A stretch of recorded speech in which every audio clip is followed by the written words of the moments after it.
Está con nosotros Abel Oliveros, proveedor de Minera Panamá. Buen día, señor Oliveros. Gracias por aceptar la invitación. Gracias a ustedes por la invitación, Diana, don Félix. Gracias por la oportunidad y, bueno, saludos a los que nos escuchan, que nos ven. Usted fue uno de los proveedores que se reunió meses atrás con el presidente de la República y que fueron invitados a un diálogo. Sí, así es. Fui parte de esa comitiva, de esa comisión. Fuimos 5 proveedores entre empresas grandes, mediana empresa y en mi caso, que soy un proveedor local de las zonas vecinas a la mina, también tuve la oportunidad de participar. ¿Han pasado los meses? ¿Se volvieron a reunir con el presidente de la República o qué esperan ustedes por parte del Ejecutivo? Mira, no nos hemos vuelto a reunir. Es nuestra intención volver a hacerlo porque al final, pues, nuestra idea, y no solamente como proveedores, sino como comunidad, es ser parte de la solución de la crisis minera. No se ha dado, el presidente en su momento dijo que nos visitaría las comunidades, tampoco hemos tenido la oportunidad de que él nos visite. Sin embargo, pues nuestra aspiración es poder volver a tener ese acercamiento con él y actualizarlo de lo que ha estado sucediendo con nosotros los proveedores y las comunidades. Sí, permítame, señor Oliveros, vamos a hacer un ejercicio para entender un poco más. Por ejemplo, en el caso de usted que es proveedor de Minera Panamá, ¿qué proveía? ¿Cuál era la dinámica de trabajo y cómo se ha afectado producto de las decisiones que se han adoptado?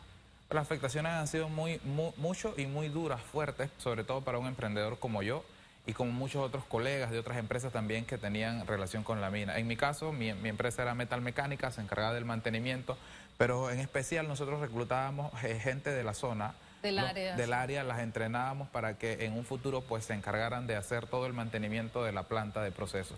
Era un proceso en el que estábamos iniciando, íbamos en perspectiva a un crecimiento muy importante. Lastimosamente pasó lo que pasó, pero esa era nuestra idea.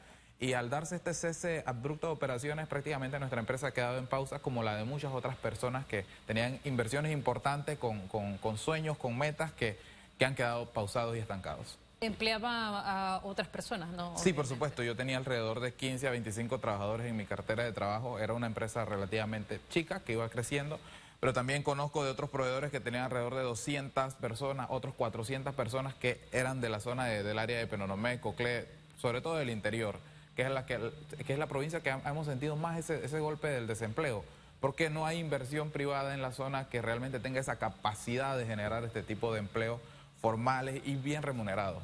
¿Usted ahora a qué se está dedicando?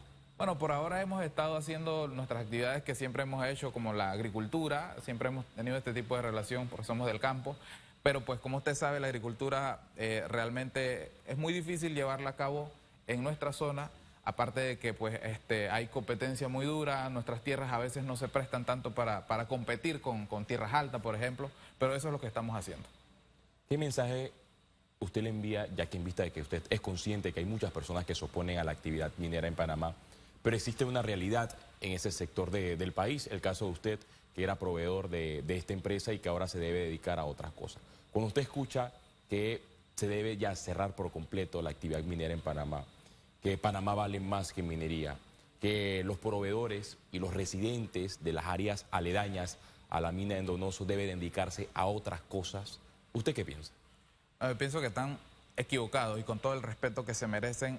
Son 1.700 millones de dólares que dejaron de entrar al país. Y eso, aunque suene una cifra macro, realmente eso se ve reflejado en ese padre de familia que no pudo seguirle pagando la universidad a sus hijos, en ese estudiante que tuvo que disertar porque no había economía. O sea, eso se traduce de esa manera, ¿no? Decir que la mina, de alguna manera, como lo han satanizado, es totalmente equivocado. O sea, la mina realmente es una oportunidad para las zonas del interior, sobre todo para Coclecito, donde soy yo. O sea, yo camino todos los días en mi pueblo y no hay oportunidades. Allá lo que hay es informalidad, desespero y desesperanza. A pesar de que tenemos una inversión de 10.000 millones de dólares en la zona, nuestra gente no tiene trabajo. Y eso no puede ser, ¿sí? Porque se suspendió de una manera y las personas que lo suspendieron no viven donde vivimos nosotros. O sea, es fácil hablar desde acá de la comodidad de la ciudad, pero nosotros que estamos en el interior entendemos y sabemos que realmente la minería sí representaba una oportunidad. Entonces yo creo que nosotros lo que tenemos que hacer como panameños es ver las cosas con objetividad, con datos y ciencia. Siempre se dijo que nuestros ríos, que nuestra gente estaba contaminada. Eso no es cierto. Yo aplaudo la decisión de que el gobierno de hacer una auditoría integral. Eso va todavía a dar los datos realmente, no solamente mi opinión, sino a dar datos de que lo que nosotros decíamos es verdad. y que sí se puede llevar a cabo una minería sostenible. Digo, recientemente el Ejecutivo o las autoridades han aprobado parcialmente el plan de gestión segura. Eso es un alivio, es un paso muy positivo. Sin embargo, pues creemos de que tenemos esa inversión ahí y lo mejor es tomar una decisión que realmente nos pueda beneficiar no solamente a las comunidades, sino al país. Hay cosas que se pueden mejorar, ¿no? Tomando la experiencia en la administración de la mina. Por supuesto. Yo creo que todo es mejorable y desde mi punto de vista creo que viendo siempre oportunidades donde hay crisis, creo que ahora es el momento de mejorar todas esas errores o todas esas fisuras que habían o malos entendidos, porque parte de lo que pasó aquí fue la comunicación. O sea, podías estar haciendo las cosas de la mejor manera, pero si no la comunicabas, la percepción de la población en general era que no se estaba haciendo bien. Entonces creo que eso es parte de lo que hay que mejorar, entre otras cosas, por supuesto. Regresando a lo que mencionaba Félix hace algunos segundos sobre cómo los ven a ustedes cierto sector que se opone radicalmente al tema minero, que ustedes odian al ambiente, que no son conscientes del daño, no solo a corto, sino a largo plazo que puede hacer una operación minera en el país, que hay evidencias y demás. ¿Lo ven ustedes como los destructores también del ambiente? No, yo creo que es una percepción equivocada. Si hay alguien que ama el campo, somos nosotros, la gente del campo. O sea, nosotros hemos aprendido a convivir y a vivir de la tierra. Sin embargo, hay una realidad, por muy romántico que suene la ruralidad, la verdad es que se necesitan de empleos bien remunerados y del aprovechamiento de los recursos naturales para que una sociedad salga adelante. En ese sentido, yo soy testigo y creo que realmente sí se puede alternar una industria como esta, una minería moderna y responsable, con la vida rural del campo. Y a mí me consta de que realmente había un plan muy robusto de reforestación y de que realmente las cosas no van a quedar como se ha pensado, que eso va a quedar un hueco, que va a quedar destrucción. Y también me consta de que el proceso de operación que tenía la empresa no tenía nada que ver con algún tipo de químico, que pudiese ser nocivo al ambiente, que era un proceso totalmente físico, un proceso que era bastante amigable con el ambiente y que era, de alguna manera, sí existe una huella ambiental, pero que iba a ser mitigada al máximo. Entonces, creo que más que todo lo que nuestros críticos hablan es tomando experiencias negativas de otros países o casos fallidos que no tienen nada que ver con la situación de la mina de Donoso y de Omar Torrijos. Hay un plan de preservación y gestión segura que ha anunciado el gobierno de José Raúl Mulino. En vista que se dio este anuncio, ¿usted han tenido un acercamiento ya con la empresa Fies Quantum? Porque si hay un plan de gestión segura que obviamente van a ser tratadas o exportadas el material que todavía queda almacenado en esta mina, me imagino que algunos proveedores se van a reactivar. ¿Ustedes ya tuvieron la conversación con la empresa? Sí, nosotros hemos participado no solamente como proveedores, sino como comunitarios en muchas reuniones con la empresa y hemos estado actualizados realmente de lo que está pasando. En ese sentido, vemos como muy positivo que se haya dado esta exportación de estas ciento y tantos de toneladas de concentrado de cobre. Por supuesto que es un alivio para ciertos proveedores, para algunos servicios que se van a dar, porque se va a inyectar economía a la zona, no solamente a los proveedores, sino que también a trabajadores, también aparte creo, si no me equivoco, también debe entrar a los municipios, ¿no? Sin embargo, debo también decir de que al aprobarse este plan parcialmente va a estar muy limitado realmente. ¿Por qué se aprobó parcialmente? Porque así hay un material en stock que de una manera no técnica, lo puedo decir así, semiprocesado, que debía ser procesado porque es parte también de ese cuidado ambiental, ese material debería salir. Si eso se lograse aprobar, eso podría generar 8.000 trabajos entre directos e indirectos. Sin duda alguna que sería una activación muy importante para las comunidades que anhelan tener oportunidades, porque lo que se aprobó probablemente da muy poco espacio de maniobra para digamos que vamos a tener una bonanza de unos 6 meses, no va a pasar. O sea, es muy poco lo que se ha aprobado y está limitado ese presupuesto. Pero si se lograse ampliar un poco la aprobación de ese plan de gestión segura, que no se está pidiendo volver a operar, se está pidiendo volver a procesar ese material que quedó en stock, eso sin duda alguna sería un alivio muy grande para el interior. Y definitivamente las conversaciones se van a dar, las decisiones se van a tomar poco a poco. ¿Ustedes resistirán ese tiempo? Qué gran pregunta. Nosotros hemos venido resistiendo 18 meses, pagando impuestos, algunos empleados tratando de poder cumplir con sus obligaciones. Realmente nosotros pensamos que no. Realmente hay empresas que no van a llegar a fin de año. Tengo testimonios de empresas que han tenido que sacar inclusive de una empresa que se construyó en La Pintada, que ha tenido que emigrar al Perú a tratar de prestar sus servicios, y de las utilidades, de las pocas que tiene, pagar lo que debía acá en los bancos nacionales por talleres que se construyeron.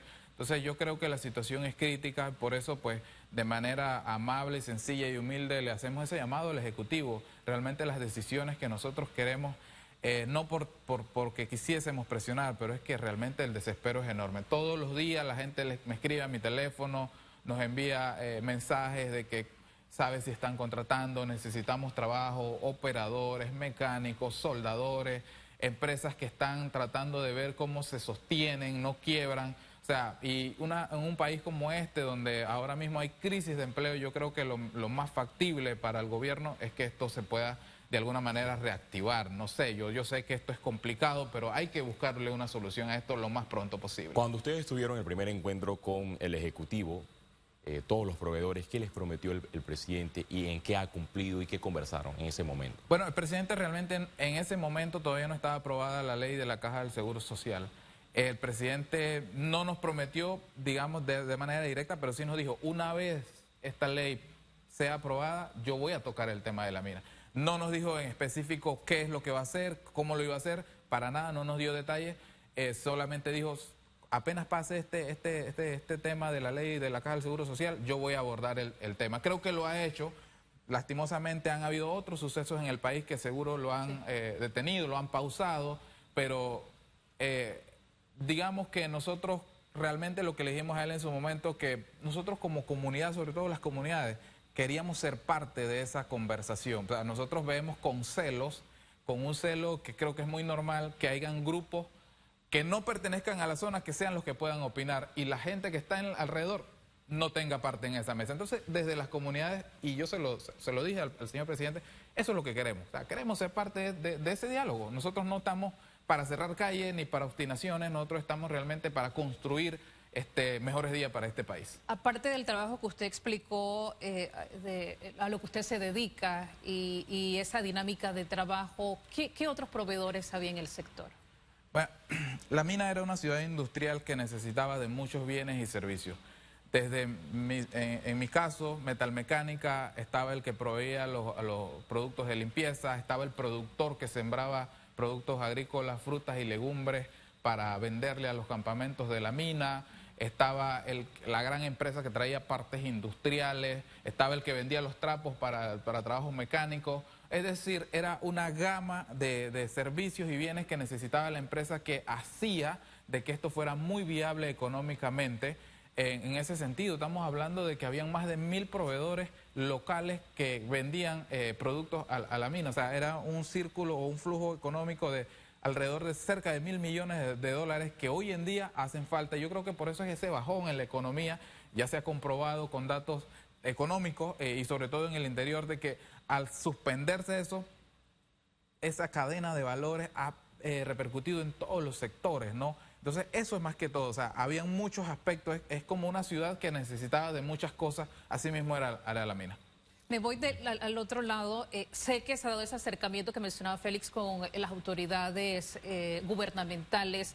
Del lado de los grupos ambientalistas organizados, y mi respeto siempre, ¿los han convocado ustedes tratando de explicar su punto de vista, que también puede ser válido? Por supuesto que es válido, y qué pregunta tan interesante. Son 18 meses. Y yo que vivo en las comunidades, no he visto a ningún solo ambientalista tratando de explicar su punto de vista. Sí los he visto en la televisión, en la cinta costera, marchando, que Panamá vale más sin minería. Y me van a disculpar por la crítica, pero hablas que vale más sin minería cuando utilizas celular, aire acondicionado, electricidad, que todo eso depende del cobre que se genera en una mina.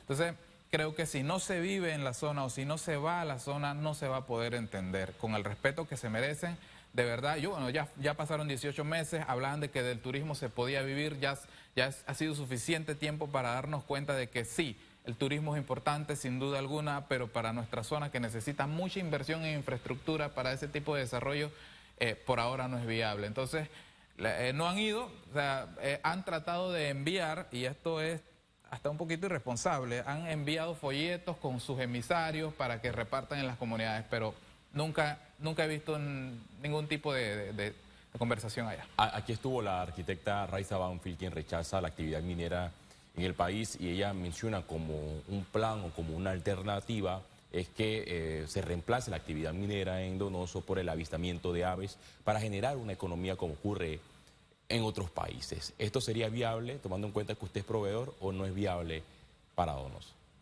La verdad que no. Y me disculpan, pero no creo que sea viable. Me parece que, si bien es cierto, es una posibilidad que se puede explorar, pero estamos hablando de 1.700 millones de dólares que generaba la mina. O sea, decir que eso, el avistamiento de aves en ese sector pudiese reemplazar eso, me parece que es una idea no sostenible. Yo escuché parte de esa entrevista y también escuché decir que antes también vivíamos sin mina y que podemos seguir viviendo sin mina. Yo creo que antes también vivíamos sin celular, sin electricidad, sin carro, y vivíamos. Seguro que sin mina vamos a poder sobrevivir, lo diría yo, pero de eso no se trata el mundo se trata de avanzar, y creo que antes nosotros vivíamos sin carretera, sin acceso a salud. Entonces ahora tenemos carretera, no significa que porque antes vivíamos sin carretera tenemos que volver a andar a caballo, ¿no? Entonces en esa dirección yo la verdad que rechazo de manera contundente esas palabras, porque me parecen que se trata de no tener empatía con la gente, se trata de decirle a esa madre de familia que sacó su casa, o que sacó su carro, o que tiene a sus hijos a una universidad, sobrevive. ¿Conoce de esos casos, por ejemplo, la pérdida de bienes tan importantes como son las casas? Claro, hay que cumplirle al banco el tema de los carros, lo que usted mencionaba, la preparación académica de los chicos. ¿Conoce de esos casos? Sí, muchos casos. Y esto es importante mencionarlo porque esto raya inclusive en la salud mental. Tengo casos de personas que han estado al borde del colapso porque conseguir tantos logros y estar luchando por salir adelante y de un día para otro tener que perderlo todo. Conozco casos de parejas jóvenes que tuvieron que soltarle sus pertenencias a la hipoteca o al banco porque no pudieron ya seguir y volver a la casa de sus padres o volver a empezar de nuevo.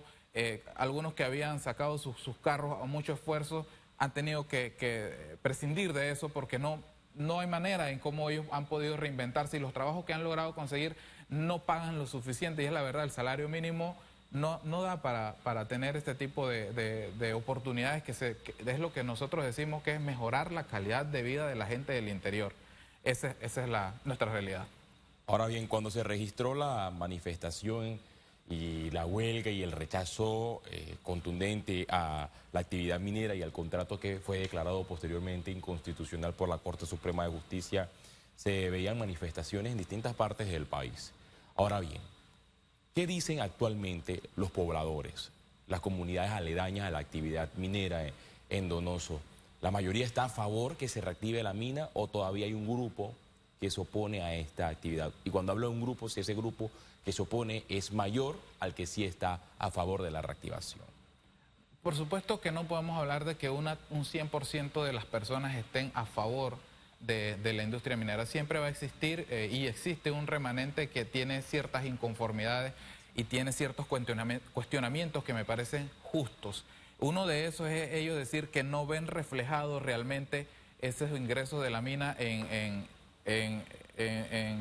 infraestructura pública, ¿no? Y esto tiene que ver más que todo cómo las autoridades locales o inclusive el Ejecutivo ha administrado los recursos de la mina, que son válidos, y yo realmente entiendo muy bien esa perspectiva. Sin embargo, podría decir que de un 100% de la población existe más de un 70% que está de acuerdo a que la mina pueda operar, porque hay personas que simplemente pues tienen otras actividades y que bien pueden estar con la mina o sin la mina porque han logrado construir otro tipo de economía.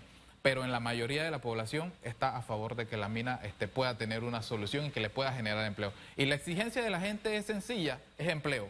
Muchas de las personas dicen, no, lo que pasa es que quizás habían muchas personas de otras provincias Entonces yo creo que ahí es donde parte de los puntos mejorables que hay que la mina o el gobierno o la empresa tiene que ver, es ver cómo realmente puede involucrar más a ese tipo de personas que tienen ese tipo de reclamos. Son conscientes que va a haber resistencia y resistencia fuerte como la que vimos en ese tiempo, protestas se pueden reactivar y que de alguna u otra manera pueden ejercer presión hacia las decisiones que puedan darse, puedan tomar directamente del Ejecutivo. Por supuesto que sí, y yo creo, nosotros como pobladores, también he notado que la empresa ha estado tratando de hacer docencia, que ha sido muy importante dando información. Nosotros, como parte de ese sector que espera que la mina vuelva a operar, entendemos de que va a haber resistencia, pero nuestra intención es poder aclarar la mayor cantidad de dudas. O sea, todos los grandes proyectos han tenido resistencia, el canal, la cinta costera, o sea, somos conscientes de eso, pero nosotros creemos que la mayoría va a decir que sí a la reactivación económica. En esos poblados pequeños la mayoría de los residentes se conocen, saben dónde viven, saben y conocen a los familiares. Cuando se registraban estas manifestaciones, ¿eran personas de esas áreas o es que se trasladaban personas de otros puntos o sindicatos opositores a la actividad minera movían a personas a estas manifestaciones cercanas a la mina de Donoso? Sí, interesante esa pregunta. Yo hace unos días atrás recordaba eso y yo recuerdo que en mi comunidad tenía 3 puntos de cierre. Y lo interesante de eso era que de esos puntos de cierre tampoco eran bastantes personas, eran unas 20 personas, pero de las 20 personas podías conocer a 2. Los otros 18 no sabías de dónde eran. O sea, sí eran gente que iban movidas por sindicatos de otros pueblos muy lejanos y gente que iba muy desinformada. Algunos le podía preguntar con la ¿por qué estás aquí? Y bueno, porque me trajeron o porque me están pagando. O sea, muchas personas expresaron que se les estaba reconociendo su tiempo por estar ahí. Y sí, iban de otros pueblos muy lejanos y desinformados de la realidad que sucedía ahí. Y eso no solamente pasó allá, pasó en un punto en la salida de La Pintada, también había otro cierre y era el mismo modo de operar. Hay quienes le gusta pescar en río revuelto, como se dice. Por supuesto, y para mí lo que pasó fue más que todo una pelea de poderes políticos que tenía que ver con algo que ya era electoral en su momento y se mezclaron muchos temas, descontentos. La mina era solamente un pretexto, pero se sumaron un montón de cosas que dieron como resultado lo que hoy tenemos. Sí, aparte de esta reunión con el presidente de la República, ustedes como proveedores se han reunido con diputados, representantes o el alcalde del área. Como grupos comunitarios hemos venido haciendo una gestión desde hace más desde que la mina prácticamente cesó operaciones. Nos hemos reunido con autoridades locales, con las anteriores y con esta. En su momento con el ministro de Comercio e Industria del anterior, con este no ha habido ese acercamiento por el momento. Nos hemos reunido con la presidenta de la Asamblea Nacional actual. Hemos buscado reuniones con el defensor del pueblo. Son muchas, inclusive con instituciones para explicarle el tema de nuestra posición frente a la minería, tanto el INADE como universidades. O sea, ha habido un montón de gestiones que se ha hecho como comunidad para ponerle a las personas, a las instituciones realmente cuál es nuestra posición frente a la minería. Bueno, agradecemos a Abel Oliveros, proveedor de Minera Panamá, por su participación en Radiografía. Vamos a estar atentos a ver si en el transcurso de los meses o semanas nuevamente se da una reunión entre el presidente de la República y los proveedores de esta actividad, en vista de que ya hay un plan de gestión segura que va a marchar en esta mina en Donoso. Son las 8:19 minutos. Pausa, regresamos en minutos.